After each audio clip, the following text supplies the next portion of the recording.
This is the morning, this is the evening. This timeline works well to illustrate all my points. This is your metabolism this time. Does everyone understand what the word metabolism is? It's the rate at which you burn calories. We have a base rate in the body. The metabolism is regulated by a number of factors, one of them being the amount of muscle tissue you have, because muscle burns calories. Other regulating factors for your metabolism may be your thyroid. There may be some degree of hereditary illness that causes you to have a slower metabolism. It's not an excuse. You can work around it as long as you understand it and get the same results as everybody else. Other regulating factors for your metabolism, your hydration level. How much water should you drink per day? 1.5 litres, isn't it? It depends to a degree on your body mass. Obviously, bigger people need more water, smaller people need less water. But on average, somewhere between 2 and 4 litres a day, I would say, is a good rule of thumb. Has everyone had at least 2 litres of water today? It is lunchtime? No? It's debatable. Drink water. Every single chemical reaction that happens in your body, there's billions of them happening every second. They all happen in water, and if you're dehydrated, everything slows down, including fat loss. One of the key factors that I tell to anyone trying to lose fat is drink more water. Everything will then happen. It's like putting your body on fast forward. You've got T-bag. Everything happens a little bit quicker. If you're dehydrated, everything happens a little bit slower. You'll get headaches, you'll get a headache, and you'll think, oh, I'm too tired, I'm not going to use the gym today because obviously my body's telling me to rest. You're probably just dehydrated. Drink some water and get yourself to the gym. Let's say this is your metabolism, the rate at which you burn calories. Obviously, if we want to lose fat, we need to burn calories as optimally as possible. It's no good having a very sluggish, slow metabolism because everything will happen slowly. So we go through our day with our base metabolism, burning the amount of calories we burn based on our set functions. Then we hit the gym. We go to the gym, we go on to the cross trainer because it's the easier one out of the treadmill and the rower, because you can just keep your feet moving and your arms moving at the same time without putting in too much effort. So your metabolism goes up because you're moving your muscles faster. Muscles are working faster, metabolism goes up, burning more calories, stands to reason. Let's say we do 30 minutes of cardio exercise, and then we leave, we shower, we stop exercising, we go home. Yep, everyone understand the diagram? We're burning calories slightly higher for 30 minutes. In 30 minutes of cardio exercise, on average, it's difficult to say with any degree of accuracy. Let's say we burn 300 calories. Great, that's half a chocolate bar that we had for lunch. Gone. The next day, we come in, we go all day long. We've come to Alex's Burn Fat Faster seminar, and we decide we're not going to use cross trainer, we're going to lift weights for half an hour after work. So we get to the gym, we start lifting weights, we do our 30 minutes. How many calories are you going to burn in 30 minutes of weight training? Again, difficult to say, depends on intensity, but let's say for argument's sake, it's a little bit less because we're resting a little bit more between sets. We're not continuously working for that half an hour. Say around 250. So on the surface, which one of these would you say is better for keeping your metabolism up? Cardio. Most people fall into that same trap. Got to get my heart rate up, got to feel like I'm sweating and working really hard, otherwise I don't feel like I'm doing anything. Stop, go home, metabolism resets.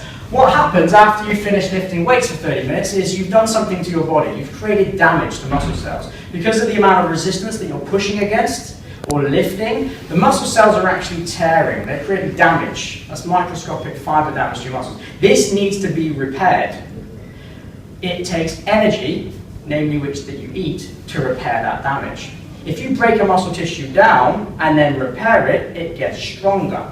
So the muscle tissue then is better at what it does. And what does it do? Burn calories, store sugar. So for the next 24 to 48 hours, and some of you may have experienced this in that soreness that you get after seeing me for a session and just curse my name the next day because you think it was done to me, you've actually done yourself a favour. Because that walking around soreness in the muscles, that aching in the legs, even though you can't bear to be in the same room as me because I've done it to you, you're actually burning calories at a much higher rate all day long the following day. So you get that, what's known in the industry as an afterburn effect. Does that make sense?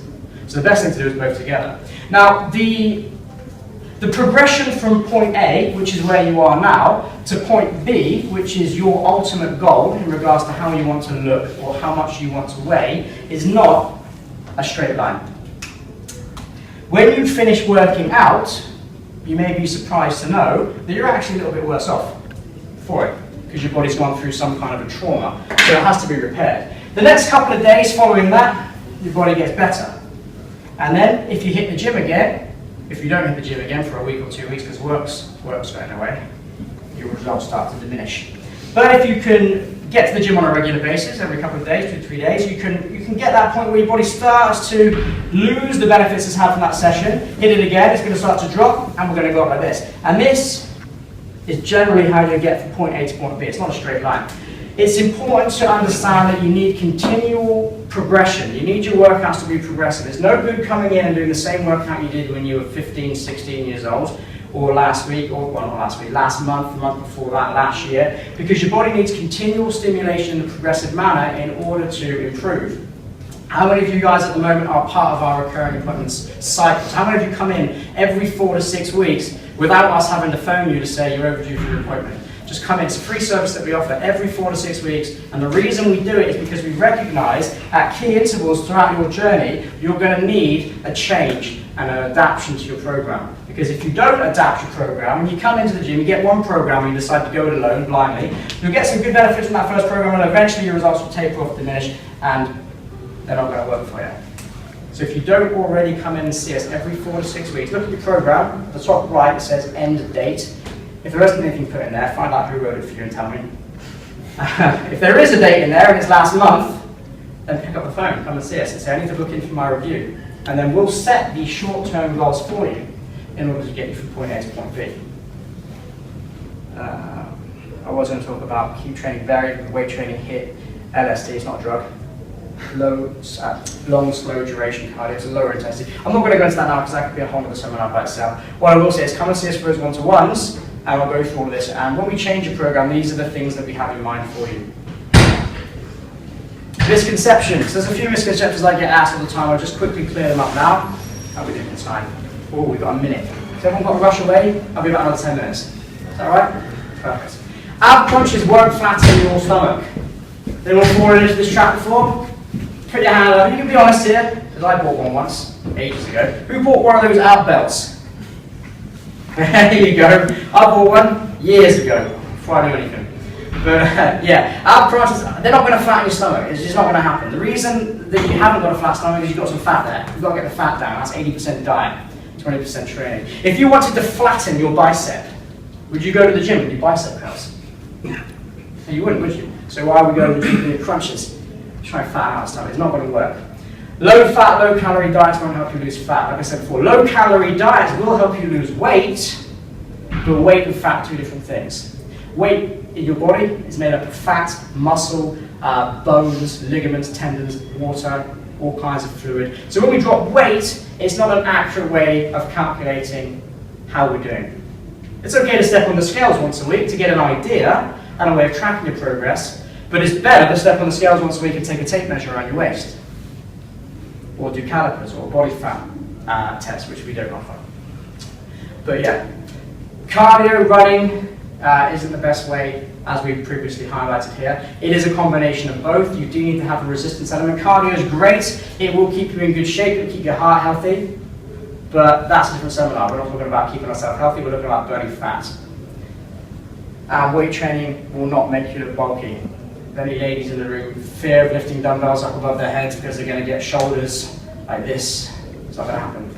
In order to build muscle, you need a certain level of testosterone and a massive abundance of calories coming in. Ladies, physiologically, you have about 1/10 the testosterone a man does. So there's no way on earth you're going to bulk up by lifting heavy weights. All you'll do is densify the muscle, firm it, and tone it. Then you remove the fat from in front of it, and then you look the way you want to look.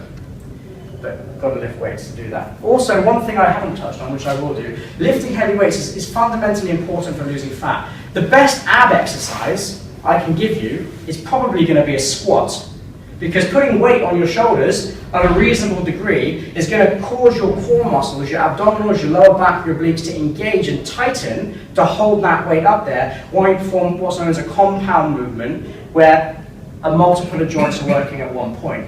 So what's better in your mind now logically to burn calories, if we're going to use calories as a measuring tool? A crunch, which we take a muscle about this big and about that thin, shortening by about that much, or the quads, which is 4 big muscles, the glutes, the most powerful muscles in the body, 3 big hamstring muscles, all your abs, all your obliques, all your lower back muscles, all working at the same time.